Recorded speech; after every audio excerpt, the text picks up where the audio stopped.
Hello, mic sound check.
Magandang gabi po sa bawat isa sa atin. At muli, welcome po sa ating gawain dito sa Jesus Christ Baptist Church. This is our Sunday evening service.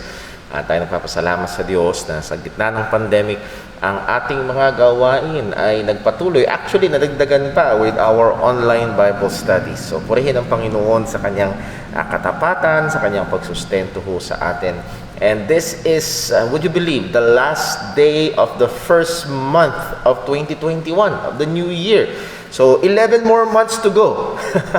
11 buwan na lang meron ang taong 2021. So, talagang bilis ng panahon. Pero ating patuloy na sasaksihan ang kabutihan, ang pag-iingat, ang biyaya ho ng ating Panginoon.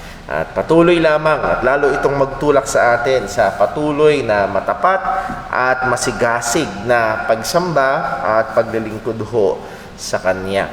Ilan ho muna ng mga paalala and announcements para ho sa ating mga kapatiran bago tayo dumako sa ating formal na gawain ng pagsamba. Una ho ay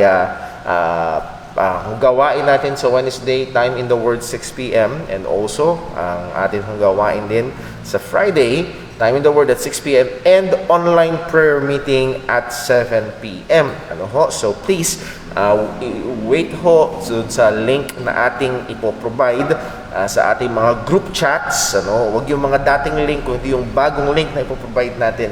Yun ho ang ating gagamitin upang magkasama-sama ho tayo sa ating online prayer meeting. So I would like to encourage everyone, ating mga kapatiran, even ating mga kaibigan, naging panauhin dito sa church, we would like to join in our kamustahan, prayer request, and prayer time.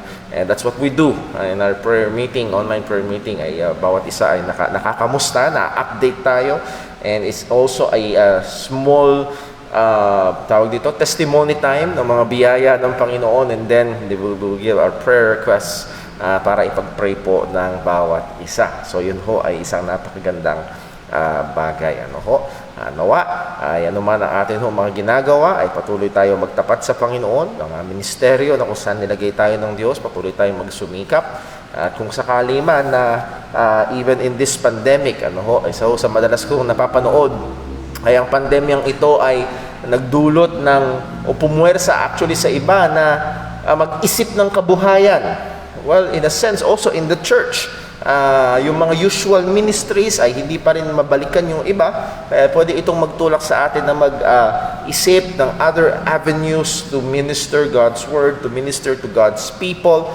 So, nawa ay gamitin ito ng Diyos sa patuloy na ikakalago at katitibay ng Kanyang iglesia. Pero, wala pa rin hong papalit doon sa dinisenyo ng Diyos at kalooban ng Diyos na mga Kristiyano ay nagtitipon-tipon. Hindi lang yun isang bagay na kinagalian, kundi ito ay dinisenyo, sinadya ng Diyos na gawin sa buhay ng mga Kristiyano. Kailangan natin ang pagtitipon-tipon ng mga mananampalataya. Let's pray and hope na ang mga bagay na nangyayari in the providence of God, ang mga gamot, even ang bakuna, ay gamitin niya para ho sa kanyang kaluwalhatian, and also para ho sa mga bagay ho na ang mga kapatiran ng mga church ay makapagtipon-tipon hong muli. So maging maingat ho tayo. I'm aware na mayroon hong lulutang-lutang na mga conspiracies. Ang mga bakuna na yan ay sa Diablo, simula yan ng pagtatatak ng 666, so on and so forth. And again, mga kapatid, show it from the Word of God. So, that is not the case. So, I don't see any grounds na kung saan ito ho ay lumulundo sa ganong bagay. So, tayo ho ay patuloy na manalangin at nawa gamitin ito ng Diyos para din sa safety ng kanyang mga anak, sa kaunlad ng kanyang iglesia. Sa ngayong sa panahon na ito, tayo dadako sa ating paghahanda sa pagsamba, isang taimtim na sandali ng panalangin upang tayo lumapit sa Diyos, hingin natin ang tulong ng Panginoon at ihanda tayo sa ating paglapit sa pagsamba sa Kanya. Manalangin po tayo.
Manalangin po tayo.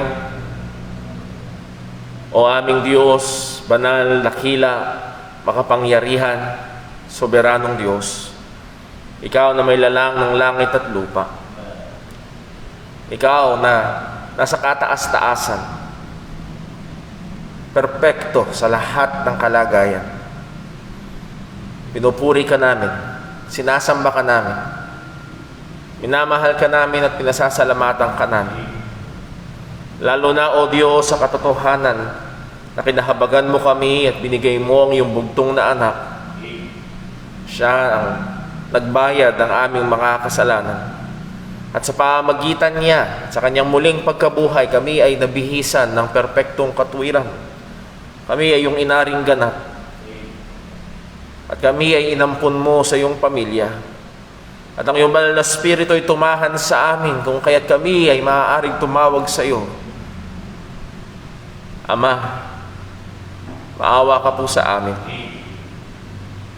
Labis kami nangangailangan ng iyong gabay, ng iyong pagtuturo, ng iyong biyaya, ng iyong kapangyarihan. Sa ganang aming sarili kami mahina. Sa labanan na kinaharap namin, O Diyos, wala kaming kayang gawin. Liban na ikaw ang kumilos sa amin, liban na ikaw ang magbigay lakas sa amin. Kaya po, Panginoon, maawa ka po. Lord, sa aming gawain ngayon ng pagsamba, saliksikin mo kami. Siyasatin mo kami.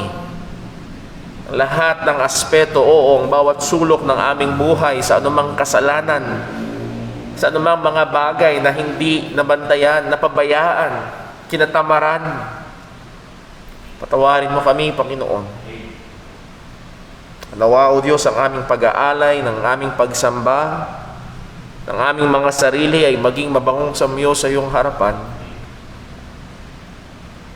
Tulungan mo rin po at ingatan ang aming mga kapatiran na sa mga tahanan at nakatunghay sa aming live stream. Nandoon ang maraming mga agaw pansin. Tulungan mo po at tunay na may alay ang kanilang sarili sa pagsamba sa iyo. Lahat nawa ng ito at ang aming gagawin ay mauwi sa iyong kapurihan.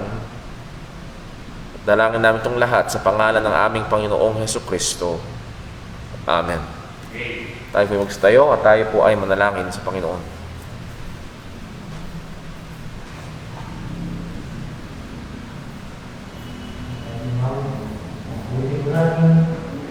I will sing the wonders.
Amen. Para sa pagbasa ng salita ng Panginoon, mga kapatid, po natin ang ating Biblia sa Psalm 91. Psalm 91 verse 1 and 8. Psalm 91 verse 1 and 8. Ito ay mga basahin. Wala po kayo. Ready? Read. He that dwelleth in the secret place of the Most High shall abide under the shadow of the Almighty. I will say of the Lord, He is my refuge and my fortress, my God, in Him will I trust. Surely He shall deliver thee from the snare of the fowler and from the most pestilence. He shall cover thee with His feathers, and under His wings shalt thou trust. His truth shall be thy shield and buckler. Thou shalt not be afraid for the terror by night, nor by the arrow that flieth by day, nor the pestilence that walketh in darkness, nor for the destruction that wasteth at noonday. 1,000 shall fall at thy side, and 10,000 at thy right hand, but it shall not come nigh thee.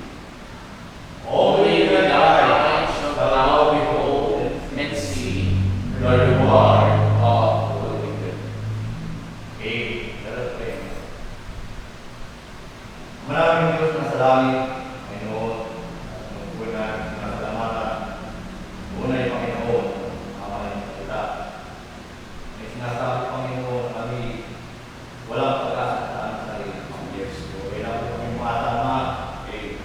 Lahat po, Panginoon, namin kinatakili. Yes, Lord. Mali, Panginoon, namin kalikasan, Panginoon, na yung ginawa. Ano namin ito? Mamagitan po ng ipanan. Unay, Panginoon, dapat nakawin natin yung kapatid, Panginoon. Ang ganun pa na tayo mabuhay ay makita ko ito.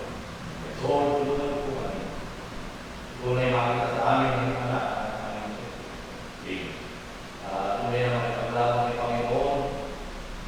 Kasalanan. Kasalanan sa amin. Yes, Lord. Gabi, maluwalaki namin kami ng pangalan. Dapat maluwalaki. Tulungan niyo po ang bawat sa Panginoon. Bigyan po yan po sa inyo. Kung meron po kasalanan na matawag po. Mga naisip, na nakasabi Panginoon, ayos kayo po. Kawalan po. Tunay, nakikita namin Panginoon. Mga kainasan. Tunay Panginoon lang ang pagkasa. Tunay Panginoon na kami pa po kung wala po. Lord, salamat po. Mga biyaya at tunay namin na ibigay po kami namin para sa pala. Ibigay kami Panginoon sa salita, nakita namin. Wala kang pag-asa.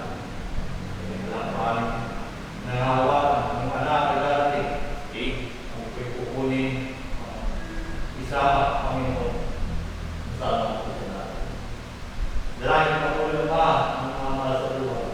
Lord, alam namin kung ang bukas ng puso ng bawat tao. Lord, dalangin po.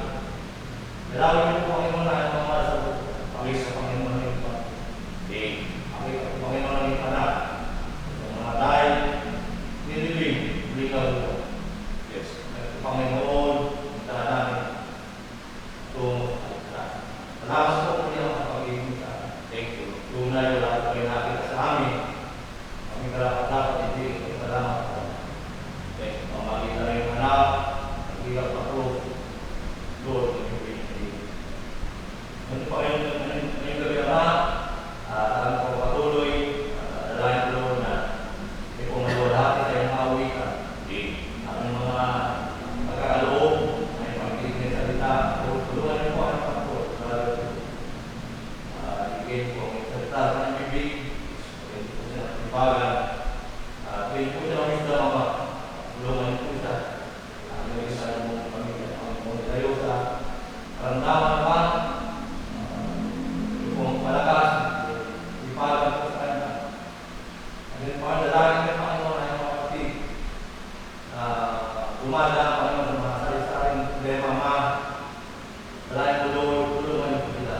paalala sa Panginoon ay yung mga salita, yung mga pangako, yung sa kanila. Makaligtasan, ibigay sa amin sa Panginoon, pangitiyamin ng hawakan, pangitiyamin ng galala, kabilaan ng problema. Sige po ang mali sa lahat ng ito, na kami umaasa, umasampalataya. Tulungan niyo po kami, buhay na ito. Yes. Tulad po lahat ng mga gagawin. Tulad ng mayroong milos, ang Panginoon, kami po yung pusili, magawa ng mabutihan, banal na nalalaan sa inyo. Hindi mo alam. Tulungan niyo po. Tamang muli, maraming salamat na langit, sa pangalan po na yung utong na lahat, aming Panginoon.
Tayo po idadako sa atin hong pagkakaloob sa Panginoon at atin hong inanyayahan ng bawat isa na muling buksan ang ating mga Biblia sa ikalawang Korinto, Kapitulo 9, talatang 6 hanggang 8. 2 Corinthians chapter 9, verses 6 to verse number 8. Nawa ito'y patuloy na magsilbing paalala sa atin at hamon sa atin sa tamang puso sa pagkakaloob sa Panginoon. Verse 6, ready, read. But this I say, He which soweth sparingly shall reap also sparingly, and he which soweth bountifully shall reap also bountifully. Every man according as he purposeth in his heart, so let him give, not grudgingly or of necessity, for God loveth a cheerful giver. And God is able to make all grace abound toward you, that ye, always having all sufficiency in all things, may abound to every good work. Pagpalain po ng Diyos sa pagkabasa ng kanyang mga salita. Manalangin po tayo muli. O aming Diyos, aming Ama, nagpapasalamat kami sa mabiyaya mong kasaganaan sa amin. Salamat po sa kaligtasan na meron kami kay Kristo. Sa bawat pag-asa na kaakibat ng pananampalatayang ito. Ang pag-asa ng muling pagkabuhay. Ang pag-asa ng bagong katawan na walang kamatayan at walang kasiraan at malaya na sa anumang epekto ng kasalanan. Ang pag-asa na may naghihintay sa aming mana sa kalangitan. Isang mana na hindi nasisira, hindi nawawala, hindi napapawi. Sa pag-asa na isang araw ay darating ka at kami kukunin mo at tatanggapin mo sa iyong sarili. At kung saan ka naroroon ay doroon din naman kami magpakailanman. Sa pag-asa, O Diyos, maging sa buhay na ito, na Ikaw ang patuloy na gumagawa sa amin para naisin at gawin ang iyong kalooban. Ikaw ang patuloy na gumagawa sa amin upang kami hubugin sa wangis ng aming Panginoong Hesukristo. At tunay, Panginoon, lahat ng ito at higit pa ay kalakip ng biyaya mo sa amin ng kaligtasan. Kahit karapat dapat ka lamang purihin, sambahin, pasalamatan. At salamat po, O Diyos, na maaari ka naming purihin at pasalamatan at ipahayag ang aming pagmamahal sa iyo sa pamamagitan din naman ng mga bagay na galing sa iyo. Salamat po na kami ay pinagkatiwalaan mo ng mga kabuhayan, ng mga kaparaanan upang ang aming mga pangangailangan ay matustusan. At salamat din po, O Diyos, sapagkat kami ay binigyan mo ng pagkakataon na maging kabahagi ng gawain dito, partikular sa iglesia lokal na ito ng JCBC, sa pamamagitan din naman ng pagsuporta sa mga pangangailangang pinansyal. O Panginoon, turuan at tulungan mo kami na masumpungan mong matapat sa gawain na ito. At hindi lamang po sa halaga, kundi matapat sa aming puso. Puso na may pagmamahal, puso na may pagsamba, kagaya ng aming nabasa, pusong may kagalakan sa pagkakaloob sa iyo. Ingatan mo kami at tulungan, maging hanggang sa aming pag-aaral ng iyong salita, at lahat ng ito ay mauwi sa iyo ang papuri at itong aming dalangin sa pangalan ni Kristo Jesus. Amen. Thank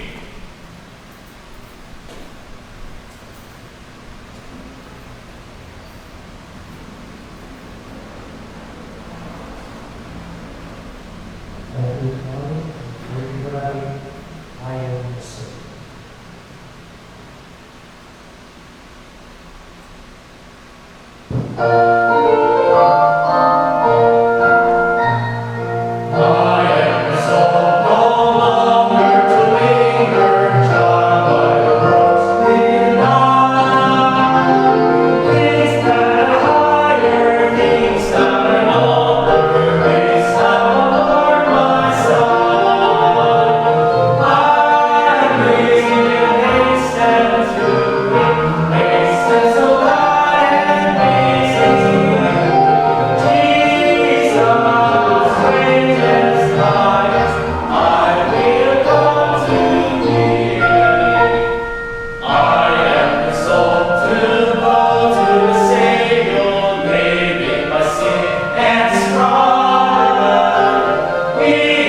Amen. Purihin po ang pangalan ng Panginoon.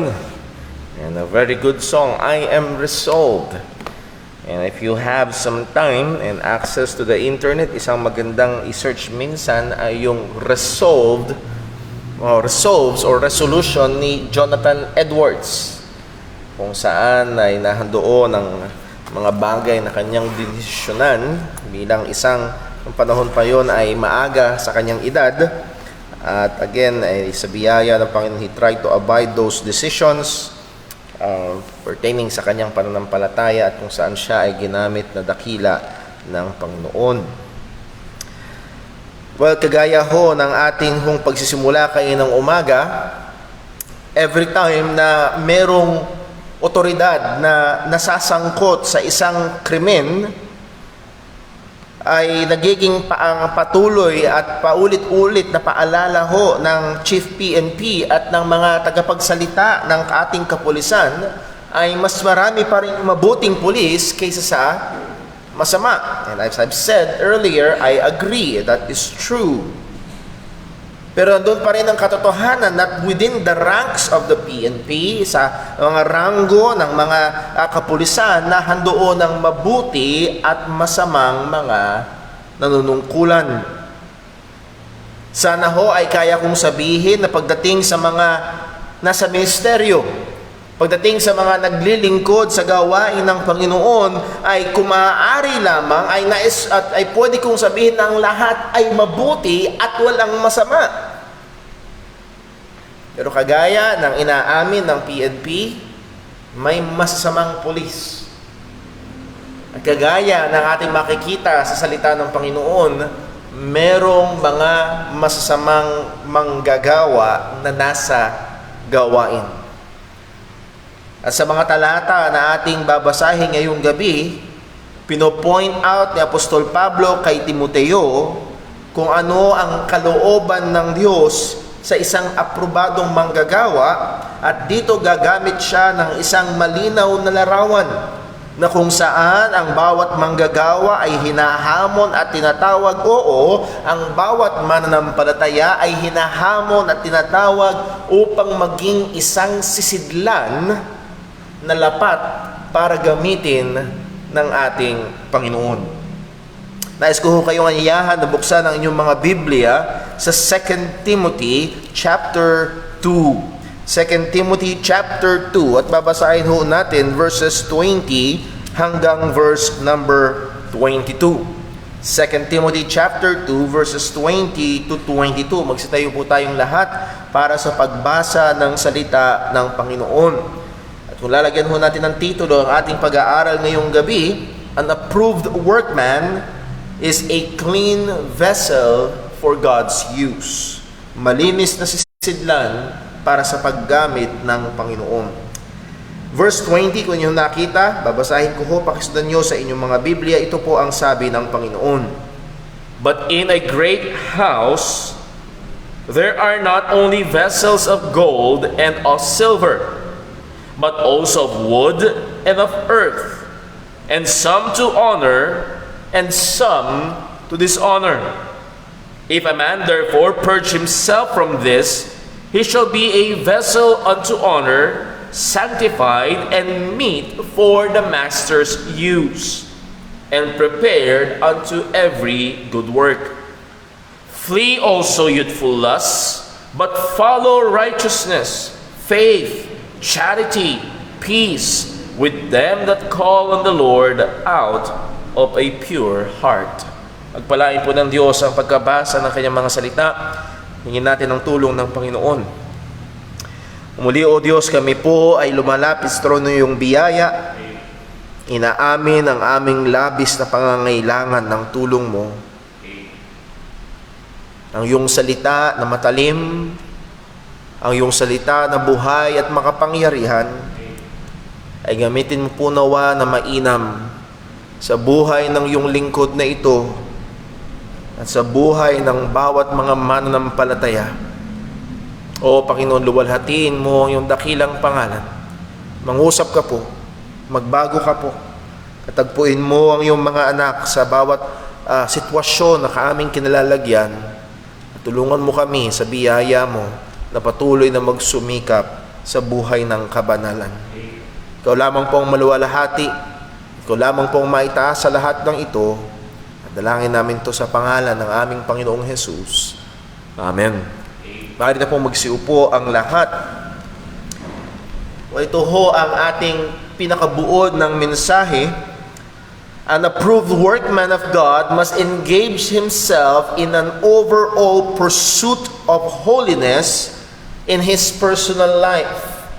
Ang isang aprobadong manggagawa ng Diyos ay kinakailangang ilaan ang kanyang sarili sa pangkalahatang pagpapakabanal ng kanyang o para sa kanyang personal na buhay. At Lord willing, 3 ho ang ating puntong titignan mula sa mga talata na ating binasa. Number 1, the image of the vessel. Ang imahe o ang larawan ng sisidlan. Number 2, the image of an honorable vessel.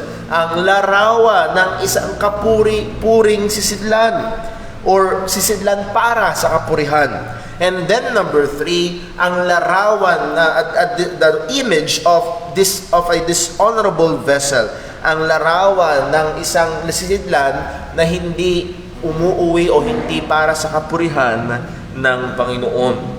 Kung yung naaalala ang ating mga nakaraang pag-aaral for the last 2 Sunday evenings, we look at verses 14 to verse 19. At dito nagsimula si Apostol Pablo ng pagbibigay paalala kay Timoteo at pagbibigay ng deskripsyon at mga kautusan kung paano ba maging isang aprobadong lingkod ng Panginoon. Ang sabi pa nga niya, ang hamon niya sa verse 15, chapter 2, study to show thyself approved unto God.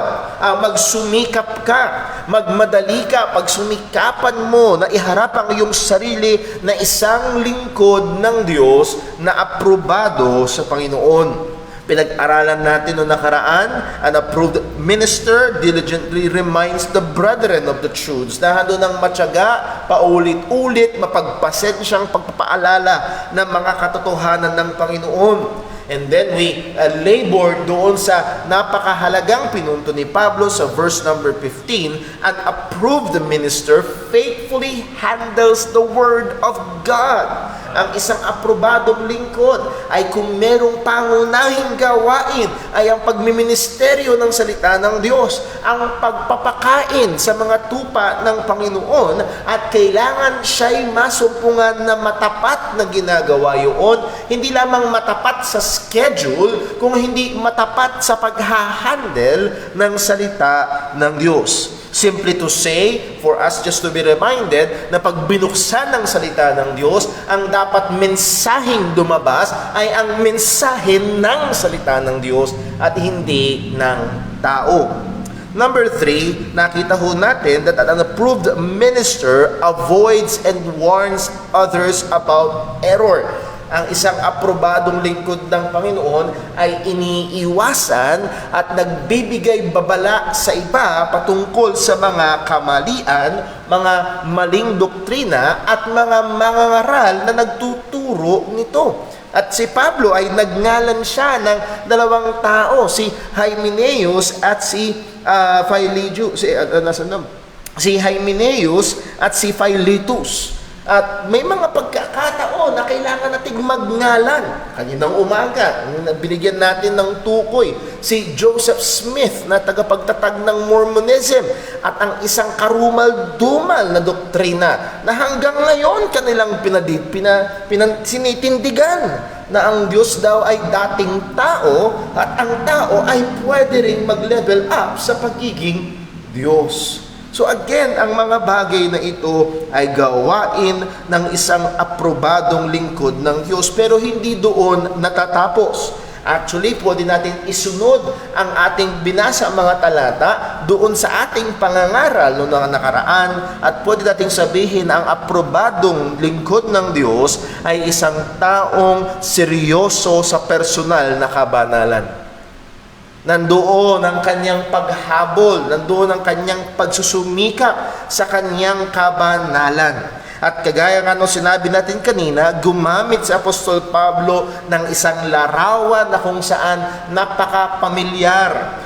Isang larawan at gumamit siya ng larawan ng isang bagay na alam ng lahat ng tao, especially siguradong pamilyar dito si Timothy, at ito ay ginamit niya para magbigay ng maliwanag na punto at upang itawid ang katotohanan na kailangang maunawaan ni Timothy bilang isang ministro sa lingkod sa iglesia ng ating Panginoong Kristo. Kailangan maunawaan ni Brother Paul bilang isang pastor, and actually kailangan maunawaan ng bawat isang Kristiyano sapagkat lahat tayo, lahat ng mga mananampalataya, in one way, shape, another, or a way or form, we are God's servants. Tayo ay lingkod ng Diyos at lingkod sa iglesia ng ating Panginoong Hesukristo. So tingnan ho muna natin ang point number 1, the image of the vessel. Ang larawan ng sidlan. At ito ang larawan na ginamit ni Pablo sa verse number 19. Simulan natin ang ating pagtingin sa verse 19. Ang sabi ni Pablo ito, "Nevertheless, the foundation of God standeth sure, having this seal, the Lord knoweth them that are His, and let everyone that nameth the name of the Christ depart from iniquity." Pinag-aralan natin noong nakaraan na kung saan kahit na ang mga huwad na tagapagturo ay nasa iglesia ng Panginoon, kilala ng Diyos, alam ng Diyos yung mga tunay na Kanya. At dito nagbigay ng dalawang selyo, dalawang kasiguraduhan, dalawang seguridad na katotohanan na kung saan ay nandoon ang natatayo ang pundasyon ng Panginoon. Ang sabi niya, number 1, the foundation or the seal of God's sovereign choice. Ang soberanong pagpili ng Diyos. At ang sabi niya dito, the Lord knoweth them that are His. Kilala ng Diyos yung Kanya. Well, bakit niya kilala? Well, kasi siya ang pumili. Siya ang nagbigay kay Kristo. Siya ang nagpanganak na muli. Siya ang nagbigay ng pananampalataya. At siya ang nagligtas. Kilala ng Diyos ang Kanyang iniligtas. Maging sa loob ng iglesia at sa mga maraming nagpapakilalang Kristiyano, hindi madadaya ang Panginoon. Hindi malilito ang Panginoon. Hindi niya kailangan na mag-take ng 5 minutes, tignan ko muna, sino ba talaga dito? Kilala ng Diyos. Alam ng Diyos yung Kanya. And that is on the side of God, and there's another seal that is in the side of man. Responsibilidad ng mananampalataya ay ito, let everyone that nameth the name of Christ depart from iniquity. Katungkulan ng bawat tunay na Kristiyano na magpursigi sa kabanalan, na lumayo sa kasalanan, and particularly dito sa passage na ating binasa, ang kailangang layuan ay mga huwad na pagtuturo, mga maling doktrina. At patuloy na tinatawag ni Pablo si Timothy sa isang seryosong pamumuhay na nandoon ang paghabol sa kabanalan, sa katuwiran ng doktrina, at maging sa paraan ng pamumuhay. At dito niya ipinasok ang larawan ng isang sisidlan, or actually dalawang uri ng sisidlan. Ang sabi niya sa verse 20, tingnan po natin, "But in a great house, there are not only vessels of gold and of silver, but also of wood and of earth." Sa isang dakila, sa isang malaking tahanan ay hindi lamang ginto at pilak ang sisidlang masusumpungan, kung hindi meron din mga sisidlang gawa sa kahoy at gawa sa lupa. Siguro pa maunawa natin gawa sa lupa, ito ay parang palayok, o hindi lang basta parang isang kagaya ng palayok. At ang sabi dito ni Pablo, some to honor and some to dishonor. Merong ginagamit na ang kagamitan nito ay para sa kapurihan, at meron din naman ang ginagamit ay sa kaparaan ng kawalan ng kapurihan. Ito ay isang pamilyar na bagay. Alam ito ni Timothy at alam ito ng mga Kristiyano, lalo na nung unang at actually alam natin ito. May mga lalagyan tayo sa bahay na ang nakalagay ay singsing, kwintas. Yes? May mga sisidlan tayo na maaaring magandang sisidlan at mamahaling sisidlan at doon nilalagay ang mga magagandang bagay, mga mamahaling mga bagay. May mga bagay tayo sa bahay na for display purposes, pinapakita yung kagandahan, pinapakita yung karilagan. Kapag bumisita ka sa palasyo ng isang hari, ay maka-display doon ang ilang mga sisidlan at mga bagay na nagpapakita ng kagandahan, kapangyarihan at kayamanan. Pero maniwala kayo, doon din sa kaharian na yon at maging sa ating mga bahay, may mga sisidlan na hindi ganun kaganda ang nilalagay.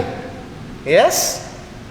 Nung panahon ay walang plastic, pero tayo ay may mga plastic at may mga pagkakataon na gumagamit tayo ng plastic at nilalagay doon ang mga basura. At tinatapon yun sa labas. Tama? May mga lalagyan tayo sa bahay, mga basura at nilalagay doon ang mga magduming mga bagay. At meron tayong mga sisidlan na ang tawag ay arenola. Hindi ito dinidisplay, pero ito ay pinaglalagyan ng mga mabaho, madumi, at ito yung mga sisidlan na tinuturing na unto dishonor. Yes, sa dakilang bahay, by the way, balikan muna natin ito. Ang dakilang bahay na tinatawag ho dito ay higit sa malamang ay ang iglesia ng ating Panginoong Hesukristo. Maaring ang partikular na iglesia sa Efeso, but I think ang pinaka-aplikasyon nito ay ang iglesia ng ating Panginoong Jesus sa kabuuan. At marami sa iglesia ng ating Panginoong Jesucristo na mga sisidlan, particularly ang tinutukoy dito ay mga lingkod sa iglesia, kagaya ni Timothy. And yes, ang lahat ng Kristiyano ay tinawag na mga sisidlan na gawa sa palayok. Buksan lang ho natin, o gawa sa lupa. Buksan lang natin sa 2 Corinthians chapter 4. 2 Corinthians chapter 4. Sabi ho ni Pablo ay there are not only vessels of gold and silver but also of wood and of earth. Hindi lamang mga ginto at pila kung hindi merong kahoy at merong lupa. Pero ang sabi ni Apostol Pablo sa 2 Corinthians chapter 4 verse 7, ang sabi niya, but we have this treasure in what? Earthen vessels, that the excellency of the power may be of God and not of us. Gusto ko lang muna natin makita, yes, in totality, lahat ng Kristiyano, lahat ng lingkod ng Diyos sa iglesia, lahat ng pastor ay, pag sinukat natin, earthen vessels. Pero hindi ito pumapatungkol doon sa sinasabi ni Pablo kay Timothy, kundi ang pinapatungkolan nito ay yung kababaan ng ating kalagayan. Na tayo ay mahina, na tayo ay may frailty, may kahinaan ng laman, hindi tayo malakas sa ating sarili, na tayo ay sisidlan na pinaglagyan ng kayamanan ng Panginoon, particularly ang kayamanan ng Ebanghelyo ng Diyos. Kaya nga ho, ang sabi ni Pablo dito sa 2 Corinthians chapter 4 verse 7, that the excellency of the power may be of God and not of us. Kasi kung sa ginto nilagay, baka purihin yung lalagyan. Kasi ginto. Ang punto ho dito, lahat ng manggagawa ay pawang gawa sa lupa. At ang binibigyang diin dito sa 2 Corinthians chapter 4 verse 7 ay yung katotohanan na tayo ay mahina. Ang pastor na merong 2,000 miyembro at ang pastor na merong 20 miyembro ay parehong gawa sa lupa, sa ganang kanyang sarili ay mahina, at ang kaluwalhatian ay wala doon sa lupang lalagyan kung hindi na doon sa kayamanan, that is, ang Ebanghelyo. Pero kakaiba ang gamit dito ni Apostol Pablo sa 2 Timothy chapter 2 verse 20. Na kung saan sinabi niya na sa iisa sa malaking tahanan ay hindi lamang ginto at pilak ang lalagyan, kung hindi kahoy at lupa. Kaya sinasabi niya merong 2 kategorya. Merong mga lalagyan na maganda at merong mga lalagyan na hindi maganda. Merong mga lalagyan na ang gamit ay para sa kapurihan, meron namang mga lalagyan na ang gamit ay hindi sa bagay na kapuri-puri. These vessels are used as containers. At pinapaalala niya kay Timothy na ang bawat manggagawa, ang bawat mananampalataya ay kailangan magsumikap at kailangan ay magpursige na masumpungan na sila ay isang lalagyan o isang vessel na kapuri-puri para sa paggamit ng Panginoon. That is the challenge. Kung merong dalawang uri ng lalagyan sa gawain ng Panginoon, merong sa kapurihan at meron sa kahihiyan, ano dapat ang layunin natin? Dapat tayo ay magpursige, dapat tayo ay magsumikap, dapat tayo ay magbigay ng ating buong lakas para masumpungan tayo na isang sisidlan sa kapurihan ng Panginoon at kagamit-gamit para sa Kanya. Paano yun? Paano ba tayo magiging isang sisidlan? Particularly ang pastor, ang bawat manggagawa. Paano ba magiging isang sisidlan para sa kapurihan ng Diyos? Paano ba magiging isang sisidlan na kagamit-gamit sa Panginoon? So tingnan ho natin ang pangalawang punto, ang larawan ng isang kapuri-puring lalagyan o sisidlan. The image of an honorable vessel. Ano ba ang itsura nito? Paano ba masasabi na ito ay isang kapuri-puring sisidlan at kagamit-gamit sa Panginoon? Kagaya nga ho ng sinabi ni Pablo, sa isang tahanan that is sa iglesia ng ating Panginoong Kristo, there are vessels to honor and there are vessels to dishonor. At kanyang tinatawag si Timothy to be a vessel unto honor. At ang sabi niya, ito ang kailangan gawin ni Timothy. Verse 21. And by the way, hindi lang si Timothy, kundi lahat ng mga pastor nung time na yun, hindi lang yung lahat ng pastor nung time na yun, lahat ng mga pastor hanggang ngayon, at hindi lang basta lahat ng mga pastor, kundi lahat ng mga Kristiyano, ito dapat ay gawin. Ang sabi niya sa verse 21, if a man therefore purge himself from this, he shall be a vessel unto honor, sanctified and meet for the master's use. Nakalimutan ko lang sabihin, itong dishonor and vessels unto honor and vessels unto dishonor ay kakaiba doon sa ginamit ni Apostol Pablo sa Romans chapter 9. Sa Romans chapter 9, it is the sovereign declaration of God. Pero dito sa 2 Timothy, ang sabi niya, if a man therefore purge himself, kung ang isang lalaki, particularly ang isang manggagawa ng Panginoon, isang lingkod, isang pastor, ay kailangan niyang i-purge ang kanyang sarili. Ang ibig sabihin ng salitang purge is to clean thoroughly, to clean in and out, to remove all impurities. Inililinis ng buong buo, nililinis loob at labas, inaalis lahat ng dumi, inaalis ang lahat ng bagay na hindi tama. Yun ang ibig sabihin ng pag-purge. At ang sabi ni Pablo kay Timothy, kung ang isang lalaki, Timothy, that is kung ikaw, Timothy, that is lahat ng pastor, that is lahat tayong mga Kristiyano, if we will purge ourselves from this, he will be, or we will be, a vessel unto honor. So, hindi ito isang bagay na, well, dishonor ako wala akong magagawa, yun na ako. No.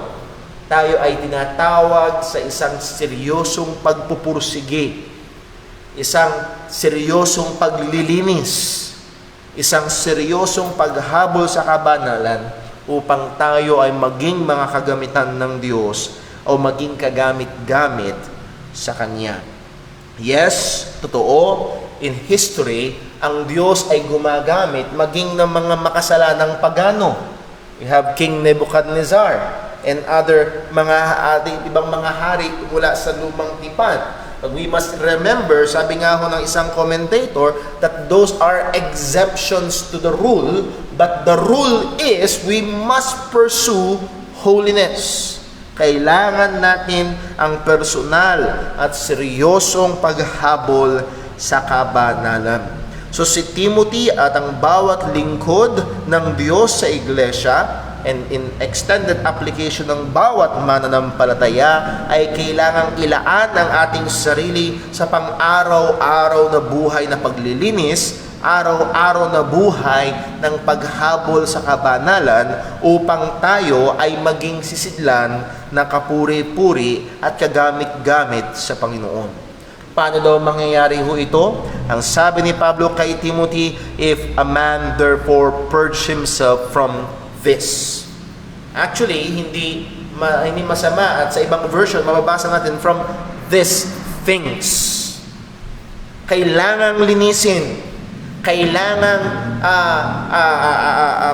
linisin in and out ng isang lalaki ang kanyang sarili mula sa mga bagay na ito. And as we've said before, or asked before, what are these things? Well, ito'y pumapatungkol primarily sa mga nakaraang sintinuran ni Apostol Pablo. Ano itong mga ito? Sa verse 14, he must purge himself from words to no profit. Mga walang kabuluhan na salita, mga usapan, katuruan na walang katuturan at walang basihan sa salita ng Panginoon, but to the subverting of the hearers. Kailangang linisin ni Timothy ang kanyang sarili. Kailangan magsumikap siya na mawala sa kanya, sa verse 15, ang anumang pagmimishandle ng salita ng Diyos. In the positive push, ang sabi ni Pablo, you must be rightly dividing the word of truth. Therefore, he must purge himself from wrongly handling the word of truth.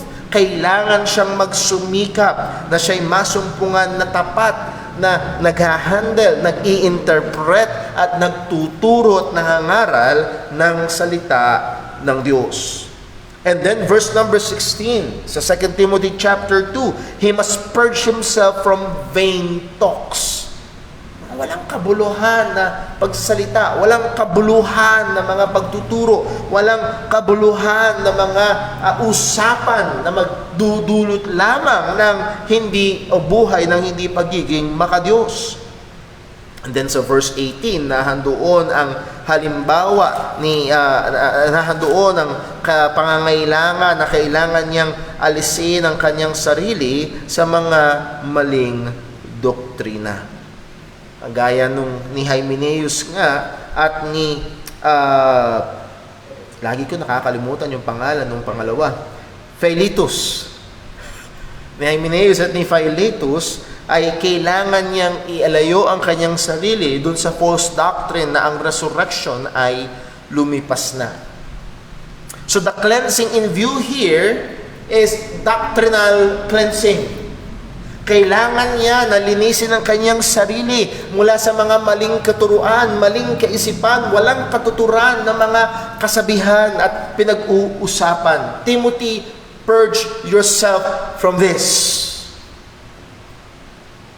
So makikita ho natin, it matters ang doktrina. Sa maraming mga manggagawa ho ngayon, at actually maraming mga so-called Bible school ho ngayon ay unti-unting isinasantabi ang pag-aaral ng tamang doktrina at inilalagay sa tugatog ang mga kaparaanan ng marketing.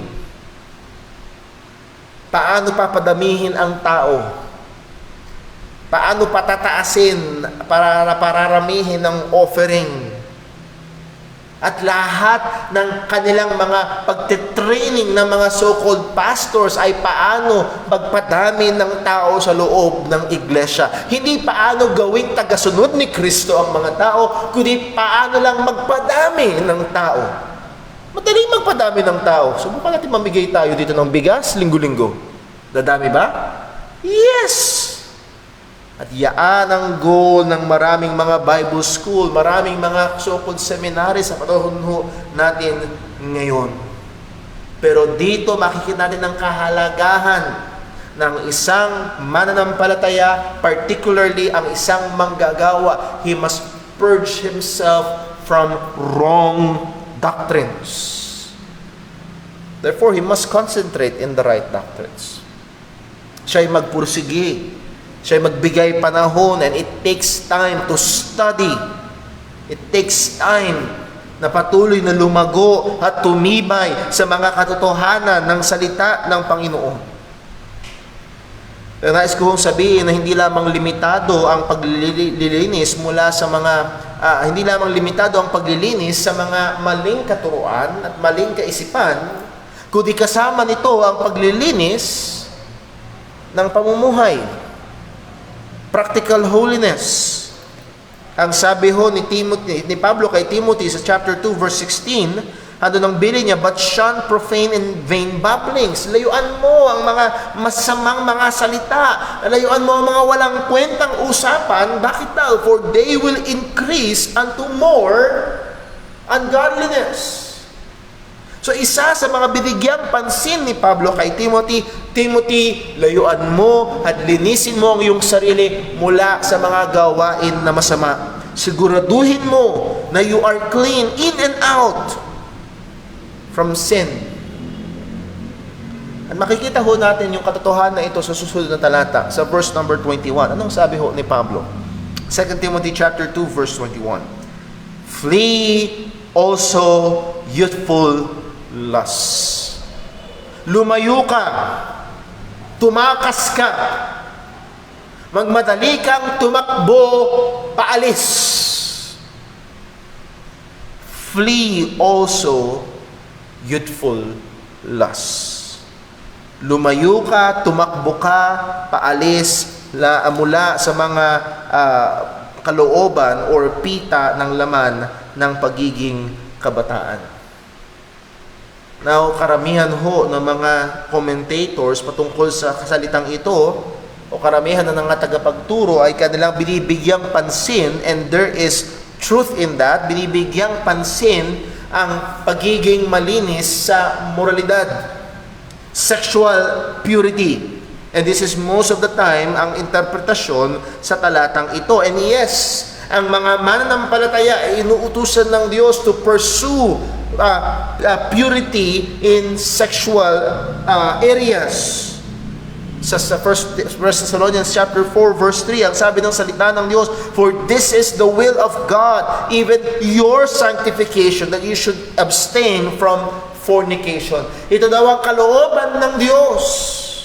Kalooban niya na tayo ay lumayo sa anumang mga sexual at immoral na mga bagay. Oh, let me correct that. Lumayo sa anumang immoral na bagay. Dahil lang sexual na bagay, pwede sa mag-asawa. Nevertheless, na to ang kalooban ng Diyos na tayo ay magpakabanal.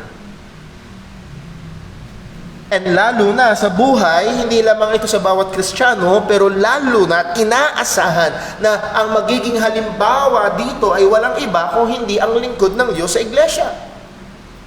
Kundi ang pastor sa iglesia ng Panginoon.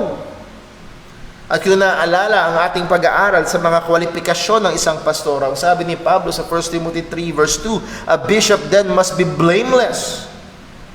At ang kasunod ay the husband of one wife. Hindi lang yung nagsasabing dapat may hindi yung nagsasabi na dapat may asawa siya. At yun ang nagsasabi kung siya may asawa, dapat isa lang. At hindi lang yun ang ibig sabihin, no? It pertains to his faithfulness to his wife. Isang babae lang, a one-woman man.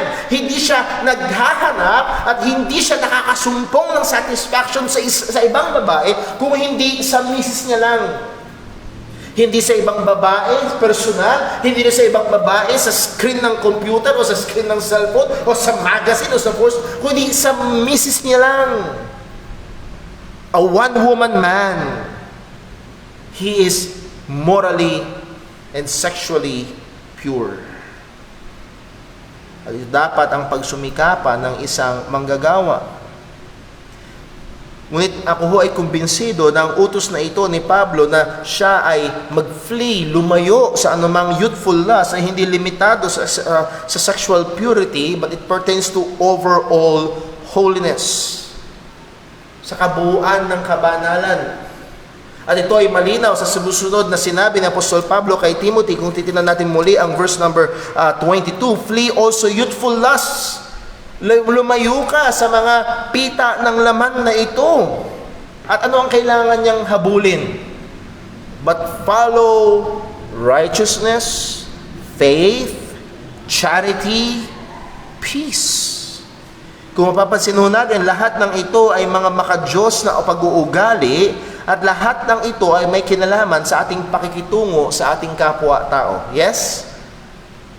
Follow after righteousness. We must be righteous in our dealing with others. Nandun dapat ang ating katuwiran. Tayo ay matuwid. Hindi tayo nanloloko, hindi tayo nandadaya, hindi tayo sinungaling. Tayo ay matuwid sa ating pakikitungo sa iba. Not just that, faith. Or, better translated, faithfulness. Follow after faithfulness. Pasumpungan tayong tapat. Tapat sa panawagan sa atin ng Panginoon, tapat sa anumang ating mga ginagawa, hindi tayo mapandaya, nahandoon na tayo ay tapat sa ating mga salita. Not just that, follow after charity. Pagmamahal, na dapat masumpungan tayo, nandun ang ating pagmamahal sa ating mga kapatiran. And then peace. Follow after peace. Lumayo ka sa youthful lust, but follow after peace. That is, you must be a promoter, a preserver of peace. Ang maganda ang komento ng isang theologian patungkol sa bagay ho na ito, na hindi lamang pumapatungkol sa sexual immorality ang youthful lust, kundi ang isa pang pinapatungkulan nito ay ang pagiging napaka mabilis na magliyab na damdamin ng kabataan. Nanahan doon na mabilis makipagtalo. Mabilis na makipag-argumento. Kapag hindi nagkaisa, kapag hindi tinanggap ang paniniwala, di mahati na ang church kung mahahati. So makikita ho natin, hindi lamang sexual purity ang tinutungkulan dito, kung hindi yung ugali ng isang manggagawa at kabuuan ng kabanalan. Especially with fellow believers. At ang sabi niya, with them that call on the Lord out of a pure heart. So ano ho ang punto? Ang honorable vessel is one who is sanctified and meet for the master's use, is a vessel that is doctrinally faithful and practically holy. Ang isang sisidlan, nakagamit-gamit sa Diyos, nakapuri-puri sa Panginoon, na nabubukod tangi para maging kagamitan ng Diyos, ay isang sisidlan na matapat sa katuruan at banal sa pamumuhay. Ito ang isang sisidlan na gagamiting dakila ng Panginoon. Kung di nagkakamali, si Robert Murray McCheyne na nagsabi that the greatest need of the church is not your theology but your holiness. Ang pangunahing pangangailangan ng iglesia sa manggagawa ay hindi actually yung kaya niyang sabihin, kundi yung kabanalan ng kanyang pamumuhay. Sabi pa ni Robert Murray McCheyne, a holy man is a terrible weapon in the hands of God.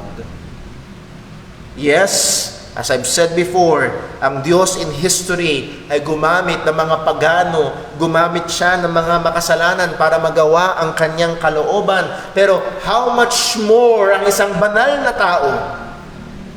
Hindi sa kanyang ganyang sarili, ngunit nandun ang pagsusumikap sa kabanalan. Gaano siya dakilang gagamitin ng Panginoon. So that is the image of an honorable vessel. It is an image of doctrinal purity and practical holiness. Andoon ang pagiging malinis, tama sa doktrina at banal ang kanyang pamumuhay. And lastly, dito tayo matatapos, the image of a dishonorable vessel. Ang larawan ng isang hindi kapuri-puri na lalagyan. And again, it is sad. Isang nakakalungkot na bagay. Isang nakakalungkot na katotohanan na sa tahanan ng Diyos, sa iglesia ng Panginoon, there are dishonorable vessels. Merong mga nasa ministeryo, merong mga pastor na ito ang kalalagayan. Well, sino ang mga dishonorable vessels na ito? Or much more, ano ang itsura? Kung ang itsura ng honorable vessel is one who is doctrinally faithful and practically holy and pursues holiness, ano ang katangian ng isang dishonorable vessel? Well, simply put, it is entirely the reverse of an honorable vessel.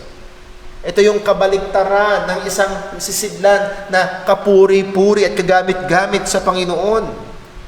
Na siya ay isang tao na ligaw-ligaw pagdating sa kanyang doktrina at hindi humahabol sa kabanalan sa kanyang personal na pamumuhay. Ang larawan ng isang dishonorable vessel ay isang tao na hindi nililinis ang kanyang sarili, loob at labas. Hindi siya humahabol at hindi siya nagsusumikap sa matapat na katuruan, sa tamang doktrina. At hindi niya binibigyang pansin ang pang-araw-araw na kabanalan ng kanyang sariling buhay.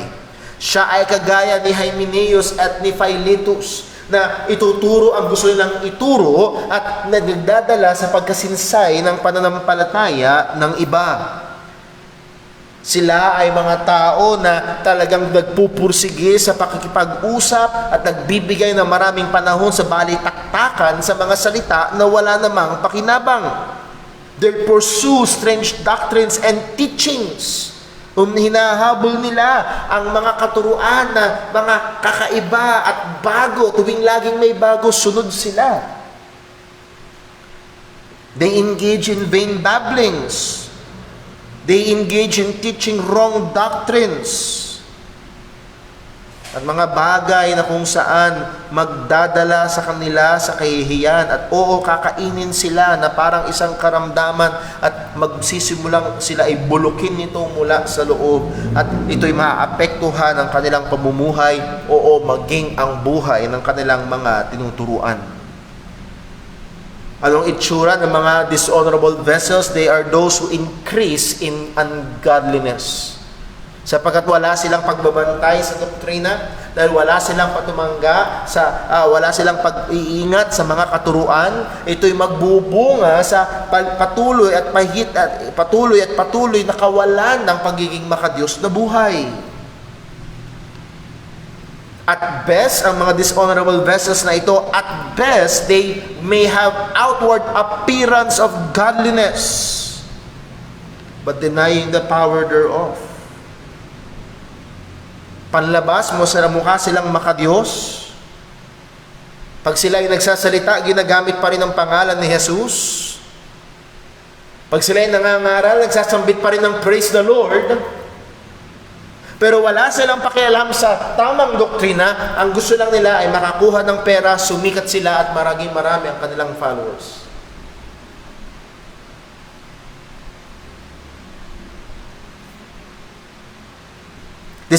Ang mga dishonorable vessels na ito ay ginagamit ang kanilang otoridad para mang-abuso ng mga tao, maging mag-abuso sexually. And there are predator pastors. I've heard of the case na kung saan ang isang pastor ay higit 4 na po ang ginalaw na babae sa church nila.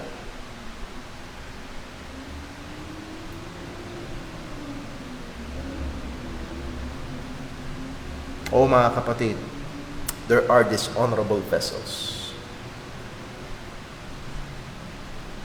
Hindi sila nakikitungo ng may katuwiran sa ibang mga tao. Hindi sila nakikitungo ng may katapatan sa kanilang mga kapatiran.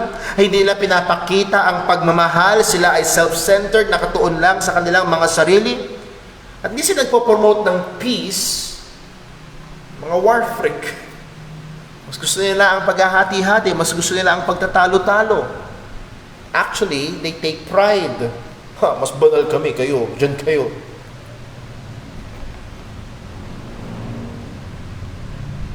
And again, as I've said, they are within the great house. Ang mga taong ito ay tumatayo pa rin sa likuran ng pulpito at ang mga taong ito ay nasa loob pa rin ng mga iglesia ng ating Panginoong Hesukristo. Pinapakilala nila ang kanilang sarili na lingkod ng Diyos, pero ang totoo, ang pinaglilingkuran nila ay ang kanilang sarili. Hindi sa lingkod ng iglesia, ang iglesia o ang mga kapatiran ay gusto nilang maging lingkod nila. Hindi sila kagamitan para sa kabanalan ng mga mananampalataya. Ang gusto nilang mangyari ay gamitin ang mga mananampalataya. Hindi sila interesado sa doktrina ng salita ng Diyos. Ang interes nila ay maipalamon sa tao ang kanilang sariling kagustuhan. So isang hamon ho sa iglesia sa panahon natin ngayon ay ating panatilihin ang mataas na pamantayan ng salita ng Diyos sa sinumang nasa ministeryo at nagnanais pumasok sa ministeryo.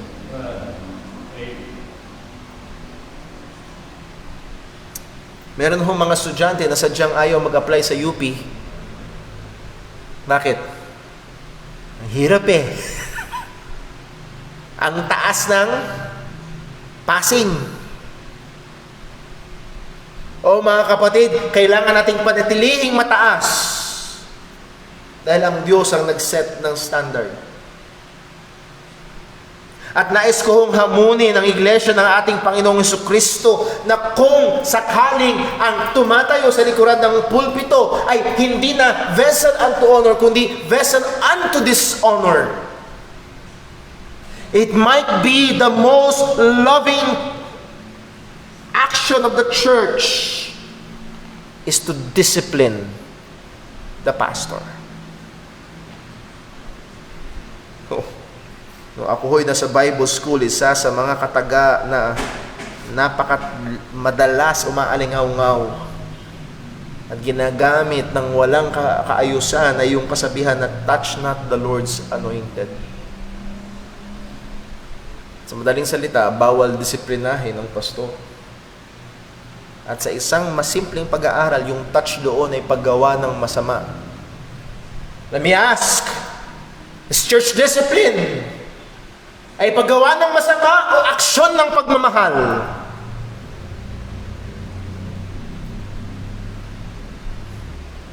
It's an act of love. Na yung tupang nawawala ay hahanapin at pagsusumikapang ibalik. At napakadaming iglesia sa panahon natin ngayon, I dare say, ay sadyang hindi tinuturuan ng mga tamang hakbang sa disiplina. Ignorante ang mga miyembro. Kapag ang kanilang manggagawa, kapag yung tumatayo sa likuran ng pulpito, ay obvious na, kitang-kita na, lantaran na, a vessel unto dishonor. At hindi alam ng church ang kanilang gagawin.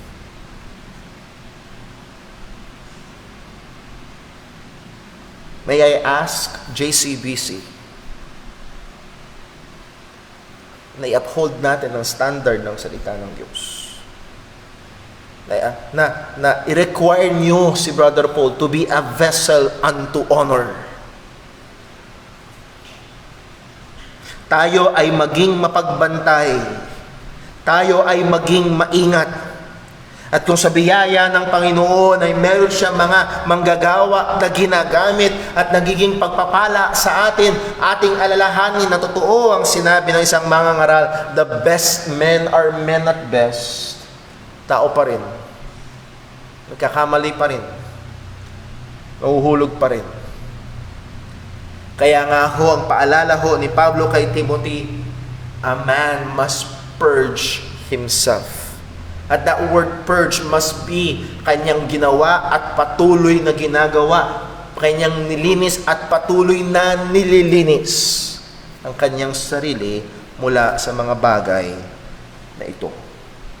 This is the vessel unto honor and the vessel unto dishonor. At ang hamon ni Pablo sa kanyang iiwanang manggagawa, Timothy, be a vessel unto honor. Linisin mo yung sarili mula sa mga bagay na ito. Linisin mo yung sarili. Huwag mo hayaang madungisan ka ng mga maling doktrina. At Timothy, linisin mo yung sarili. Magsumikap ka sa kabanalan. At yun din ang hamon sa inyong manggagawa. And actually, mga kapatid, hindi lang to hamon sa manggagawa ng Panginoon sa iglesia, kundi hamon to sa bawat Kristiyano. Dahil hindi lamang ho ang pastor ang lingkod ng Panginoon, kundi ang bawat mananampalataya sa iglesia ng ating Panginoong Kristo ay kailangan maging isang malinis na sisidlan, nakabukod tangi para sa Panginoon, at kagamit-gamit sa Diyos na nagligtas at nagmamay-ari sa atin. So let me ask, are we purging ourselves?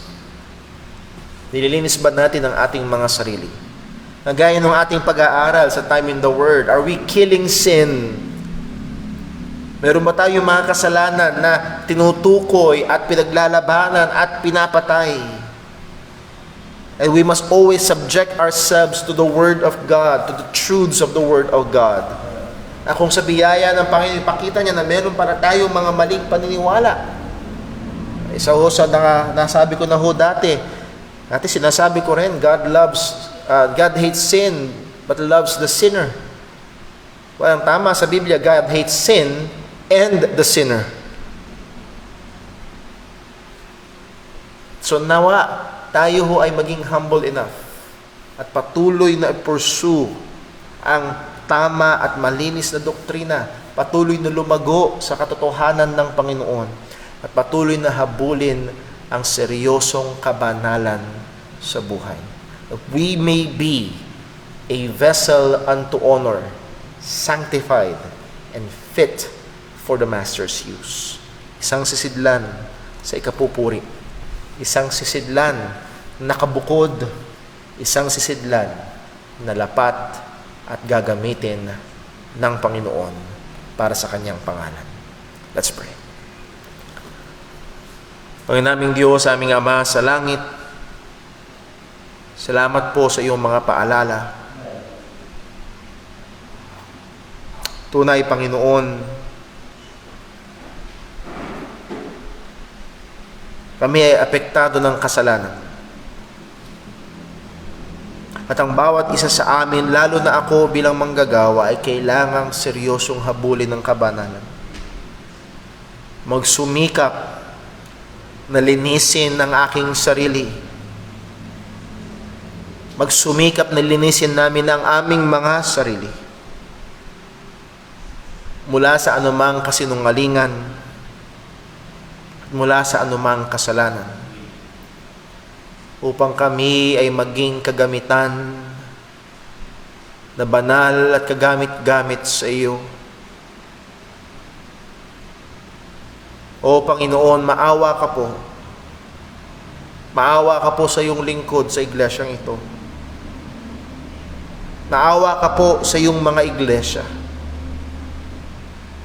na kung saan maaaring nandoon ang mga sisidlan na hindi na sa kapurihan ng iyong pangalan.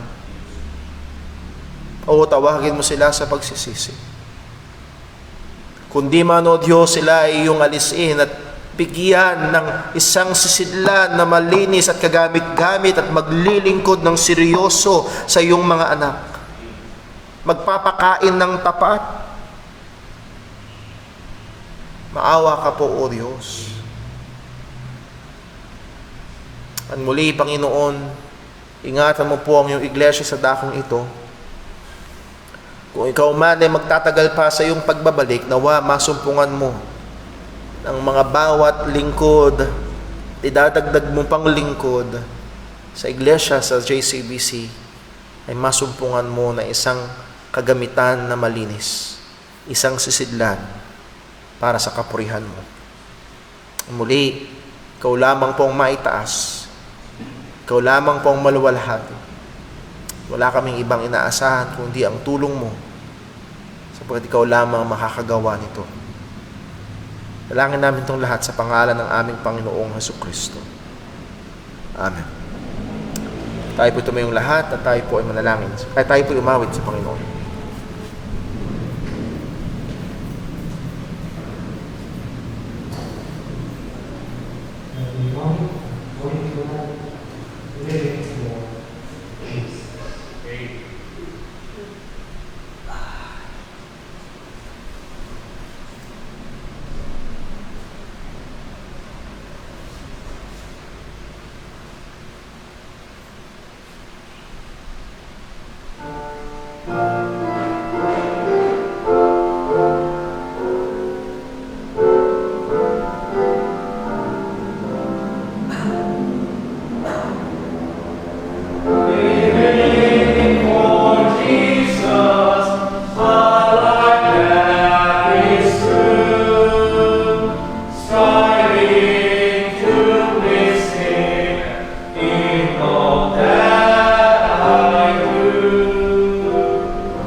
Papuri po ang Panginoon, mga kapatid. Salamat po sa bawat isa narito, maging sa ating mga kapatiran na nakatunghay sa live stream ng ating gawain.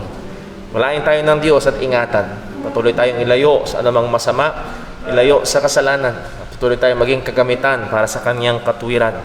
At nawa sumaatin ang biyaya at kapayapaan ng Panginoon. Ano man ang ating gagawin natin para sa kapurihan ng Kanyang pangalan. At nawa patuloy tayong maging bihikulo ng Ebanghelyo ng ating Panginoong Hesukristo. God bless po. Magandang gabi. We are dismissed.